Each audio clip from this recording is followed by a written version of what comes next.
experiencing a black screen or unresponsive Kia infotainment system, first ensure the system is getting power. The most common culprit is a blown fuse. Start by checking if the system has power. The most common issue is a blown fuse. Locate the fuse box, usually in the engine bay, and find the fuse labeled Infotainment or similar.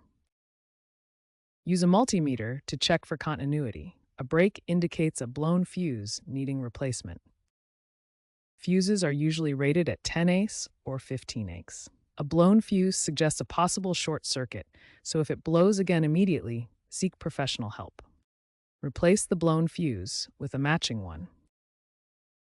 Also confirm your vehicle's battery is in good condition, above 12 volts. According to RepairPal, regular battery checks can prevent 60% of infotainment failures. Kia forums note a 25% increase in infotainment issues related to aging batteries since 2023.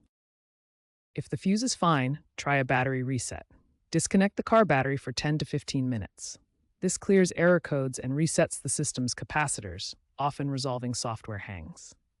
This method is rated as effective for temporary fixes by 68% of Kia owners surveyed in 2025. For persistent issues, consider software updates.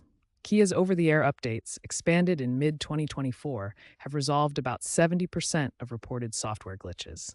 If OTA isn't available or doesn't work, a USB reboot or dealer visit may be necessary. If hardware failure is suspected, such as a faulty power regulator, professional diagnosis and module replacement may be required.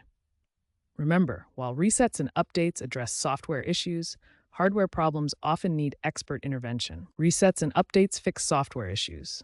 Hardware problems need expert help.